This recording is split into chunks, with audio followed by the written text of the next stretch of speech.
Chapitre 3. Kate et Morgan. Malgré la surveillance insistante de son grand frère, Kathleen parvint plusieurs fois à se soustraire à lui et passait de longs moments à discuter avec Morgan. Cette dernière, complice, l'aidait à se cacher quand Denis venait jusqu'à la cabine de la jeune pirate ou à la cuisine en quête de sa sœur. Morgan s'en amusait. « Il a l'air de tenir à toi », dit Morgan après avoir, une fois de plus, envoyé le noble anglais sur une fausse piste. C'est vrai, acquiesça Kathleen. Et moi aussi je l'adore, mais il est parfois un peu trop envahissant. C'est comme ça depuis la mort de notre mère et le départ de notre père pour les comptoirs de l'océan Indien. Je sais ce que c'est. Quand nos parents sont morts et que nous sommes arrivés à bord de l'Ankou, John a tout tenté pour m'éloigner des pirates. Mais avec le temps, il a commencé à s'ouvrir à eux et à découvrir une nouvelle famille à bord. Quand ils m'ont libéré, j'ai cru un instant que quelqu'un avait échangé mon frère contre un autre. Libéré? J'ai été enlevé par les pirates qui avaient assassiné nos parents. Leur capitaine était une ancienne de l'Ankou et voulait s'en emparer. Pourquoi ça? Elle voulait 2 bateaux? Non, juste l'Ankou. Je pense qu'elle aurait abandonné le sien.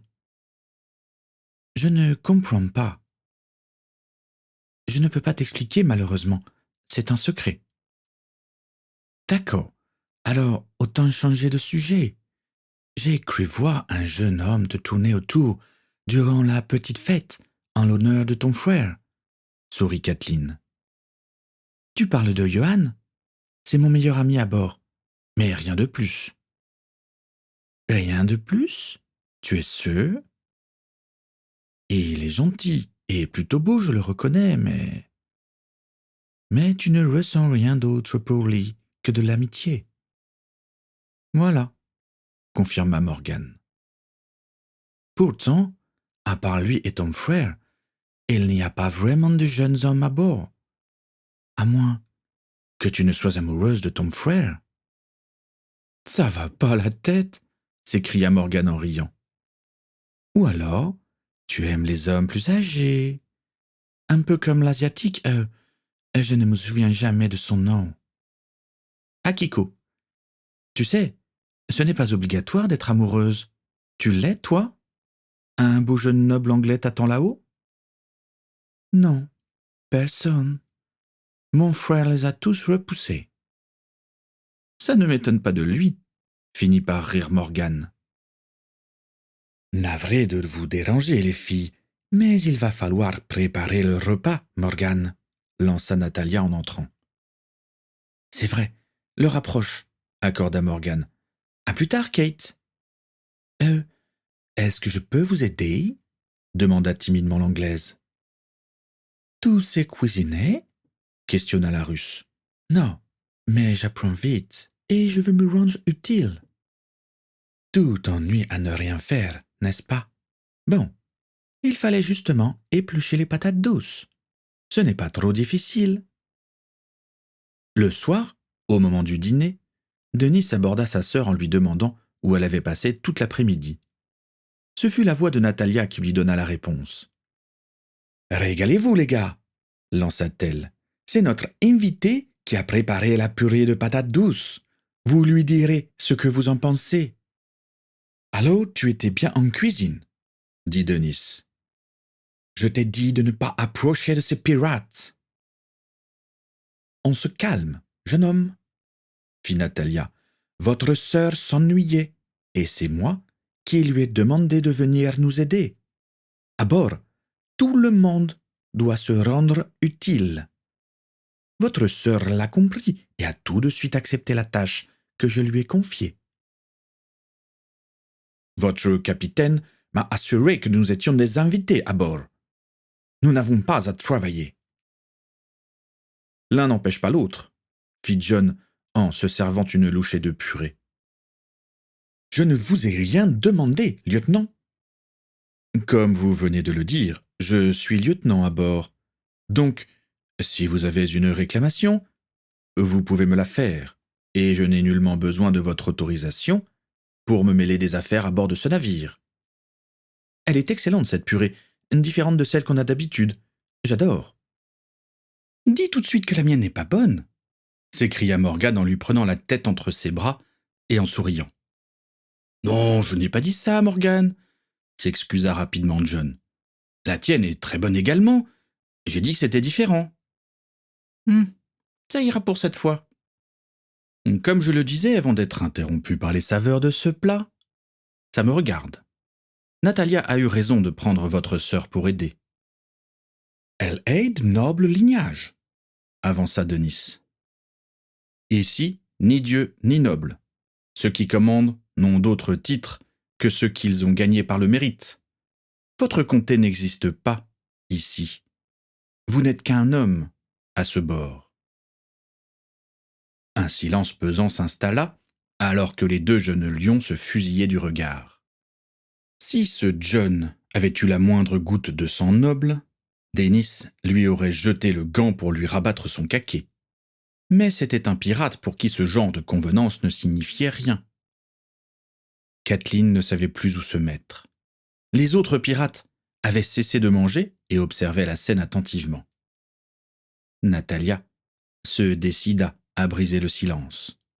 « John, je vais prendre Kathleen avec moi le temps qu'ils sont à bord. Elle s'est même amusée à faire la cuisine. » « Je n'y vois aucun inconvénient, » dit John sans lâcher Dennis des yeux. « Au contraire. »« Je proteste !» s'exclama le noble. « J'ai décidé. Je vais aller voir le capitaine. »« Faites-vous plaisir, » conclut John en se tournant de nouveau vers son bol. « J'ai de la purée à manger. Oh, elle est froide maintenant. » John sortit sa baguette et la pointa sur le bol. Un jet d'air chaud s'échappa de son extrémité et réchauffa le bol. John en fit profiter ses voisins de table avant de se remettre à manger. Dennis avait observé la scène sans comprendre. Il avait déjà remarqué plusieurs pirates avec des morceaux de bois semblables faire des choses sans explication. Il avait bien son idée sur la question, mais ce n'était pas le moment. Dennis tourna les talons et s'éloigna. Kathleen resta un bon moment les yeux rivés sur le bol de purée où John donnait des coups de cuillère. « Morgan » appela-t-elle, « je peux te poser une question ?» « John est un sorcier » devança Morgan. « D'ailleurs, je suis aussi une sorcière, comme plusieurs membres d'équipage. C'est généralement de famille. »« Sorcier ? Vous êtes des adorateurs du diable ?»« De qui ?» sourit Morgan. « Pas du tout. Ça, c'est une invention de Moldu. »« Moldu ? C'est comme ça qu'on appelle ceux qui n'ont pas de pouvoir magique. Les sorciers sont présents dans le monde entier, mais depuis quelques siècles, on a choisi de se cacher des moldus, à cause de votre tendance à nous accuser d'adorer le voisin du dessous et de vouloir nous brûler pour ça, ou bien de se servir de nos pouvoirs à des fins personnelles. Vous êtes tous sorciers à bord ? Non, mais une majorité, disons. Et comme tu l'as vu le premier jour, on peut se servir de nos capacités pour soigner. Et là, tu vois que nous pouvons même réchauffer la nourriture. On ne fait pas de rituel démoniaque ni de magie noire. Il arrive qu'on doive se battre en se servant de la magie. Mais ce n'est pas plus condamnable que de se servir d'un sabre ou d'un mousquet. Je vois que je ne connais vraiment rien de ce monde. Morgan resta bouche bée. Puis, elle se mit à sourire en regardant la jeune Anglaise. Celle-ci le remarqua. « Quoi ?» fit-elle. « Au moins, toi, tu le prends bien, » dit Morgan. « On a eu plusieurs fois des réfugiés qui nous insultaient de tous les noms en le découvrant. Le dernier m'a traité de succube. » « Il était peut-être tenté de succomber à ton charme, » rit Kathleen. « Tu aurais vu sa tronche, un vrai tue-l'amour !» Les deux jeunes filles partirent dans un fou rire qui n'échappa pas au reste de l'équipage. « Eh bien, ça rigole !» fit une voix derrière elle. Kathleen et Morgan se tournèrent vers Igor, qui leur souriait avec tendresse. Morgan y répondit franchement. Kathleen se montra plus réservée. Elle avait déjà croisé le lieutenant aux cheveux blancs plusieurs fois. Sa beauté irréelle la subjuguait, mais il avait également quelque chose d'inquiétant dans l'éclat rougeoyant de ses yeux. Et puis, sa façon de se déplacer donnait l'impression de pouvoir tuer à tout instant. « Je vois que vous vous entendez bien, » continua-t-il. « C'est vrai, » confirma Morgan. « Elle nous a aidés à préparer le repas. »« Oh, je vois. »« Vous voulez manger ?» demanda timidement Kathleen. « Désolé, mais j'ai un régime très précis et spécial, » s'excusa Igor. « Tiens, je te l'ai préparé moi-même, » dit Morgan en lui tendant un bol de liquide rouge et épais. Igor y trempa ses lèvres pour en boire une première gorgée. Il sourit à Morgan pour lui confirmer que c'était parfait. Il ne dit rien de plus et alla s'asseoir à table avec les autres. Et dire qu'avant, il ne jurait que par ma façon de lui préparer son repas, dit Natalia. Maintenant, ça se voit qu'il préfère quand c'est toi qui t'en occupes. Je suis contente que ça lui plaise, fit Morgan. Je ne pensais pas que j'arriverais à bien préparer le sang. Le sang ? S'exclama Kathleen. Igor est un vampire, expliqua Morgan. C'est pour ça qu'il ne sort pas le jour et ne boit que du sang. Tu veux dire que c'est du sang humain ? Non. Quand on est à bord, il est obligé de boire du sang d'animaux qu'on a acheté lors des escales au boucher. Mais on le prépare d'une certaine façon pour qu'il ne sente pas trop le goût animal. Et à terre, il s'autorise un peu de sang humain. Mais ne t'en fais pas, il n'a jamais tué quelqu'un pour se nourrir. C'est interdit par les lois vampires, comme l'obligation qu'il a d'effacer la mémoire de ses victimes après. Igor est quelqu'un de spécial, mais de très gentil quand on le connaît bien. Et il aime ta façon de préparer le sang, n'est-ce pas ? Sourit malicieusement Kathleen. Qu'est-ce que tu es en train de t'imaginer, Kate ? Rien, mais tu le regardes différemment des autres. C'est juste parce qu'il a toujours été gentil avec moi, rien de plus. Sûr ? Insista Kathleen. Il est trop vieux pour moi. Il n'en a pas l'air. Igor, appela Morgan, tu as quel âge déjà ? 594 ans, répondit le vampire. Kathleen resta bouche bée pour la seconde fois de la soirée, faisant rire Morgan, Natalia et plusieurs autres pirates. Morgan lui sourit en lui tendant un bol de purée de patates douces qu'elle réchauffa d'un coup de baguette. Kathleen en était sûre. L'Ankou n'était pas un navire comme les autres.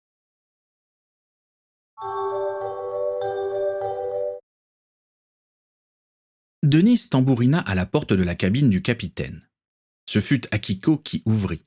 Elle était habillée de son kimono léger du soir, ses cheveux toujours retenus par un chignon serré. « Que voulez-vous » demanda-t-elle. « Je veux m'entretenir avec le capitaine, » répondit Denis. « Fais-le entrer, » ordonna la voix de Gaël. « Monsieur Tuckson, que me vaut votre visite ?»« Je ne veux pas que ma sœur travaille en cuisine. »« Ah, je vois le problème. Akiko, tu peux aller me chercher Natalia, s'il te plaît ?» La japonaise sortit immédiatement. « Vous dites « s'il te plaît » quand vous donnez un ordre ?» fit Denis. « Un peu de politesse n'a jamais tué personne, » répliqua Gaël. « Et puis, il n'y avait aucune urgence vitale. Et j'ajouterai qu'Akiko étant ma femme, je ne vais pas lui manquer de respect. Elle en mérite tellement. » J'avais entendu dire que les femmes asiatiques étaient soumises. Essayez de soumettre Akiko, et c'est vous qui vous retrouverez soumis. Les femmes ne sont pas des objets ni des individus sans âme. Je sais que c'est une notion peu répandue en Europe, mais la femme a le droit de parler et de s'imposer. C'est comme ça, à bord de l'Ankou. Et de devenir capitaine tant qu'on y est. Ça a déjà été le cas. J'étais le lieutenant de ma sœur il y a de cela des années. Demandez à Igor qui est le plus ancien membre d'équipage de l'Ankou, et il vous dira quel était l'un des meilleurs capitaines qu'il ait jamais eue. Je ne vous conseille pas de vous mettre les femmes à dos à mon bord. » Akiko et Natalia entrèrent dans la cabine. La Russe lança un léger sourire à Denis avant de se tourner vers son vieil ami. « Tu m'as appelé ?» fit-elle. « Monsieur Tuckson se plaint que tu aies fait travailler sa sœur, » dit Gaël. « C'est exact. Elle s'ennuyait. Je me suis dit qu'elle pouvait nous donner un coup de main. Elle a beaucoup apprécié de le faire. » « Je vois. Je n'y vois donc aucun inconvénient. Elle peut continuer à travailler en cuisine si ça lui plaît. »« Ma sœur n'est pas une servante, » s'écria Denis. « Elle est fille de comte. »« Cela suffit, » rugit Gaël. « Monsieur Tuckson, vous gâchez la soirée que j'avais prévu de passer avec ma femme pour des histoires à dessous de rang ou de lignage. Ici, ce genre de concept n'existe pas. Je ne vous ai rien imposé jusqu'à maintenant, mais ça va changer. Car il existe une règle sur n'importe quel navire. Aucune charge ne doit être inutile. Votre sœur a trouvé une place où être utile, c'est tout à son honneur. Vous aussi, vous allez vous rendre utile. À partir de demain, Helmut vous apprendra le métier de marin. Et je vous interdis de vous plaindre. Ici, c'est moi qui commande. Sortez maintenant. » Denis chercha ses mots un moment, mais ne trouvant rien, il sortit. Natalia lança un sourire à son amie. « Il ne t'a même pas énervé, » fit-elle, « mais il s'en est approché. »« Le travail lui donnera une leçon d'humilité, » dit Gaël. « Peux-tu le dire à Helmut, s'il te plaît ? » ?»« Pas de problème. Passez une bonne soirée tous les deux. » Natalia sortit à son tour. Akiko s'approcha de son mari, lui prenant la main en souriant. Ils ne se dirent rien. Il n'en avait plus besoin. Gaël l'attira à lui pour l'installer sur ses genoux et l'enlacer amoureusement. « Après avoir réglé les problèmes, je ne connais rien de mieux que la douceur de ta peau contre la mienne et la chaleur de tes bras autour de mon cou, » dit-il. Akiko rougit et, ne sachant quoi dire, se contenta de l'embrasser.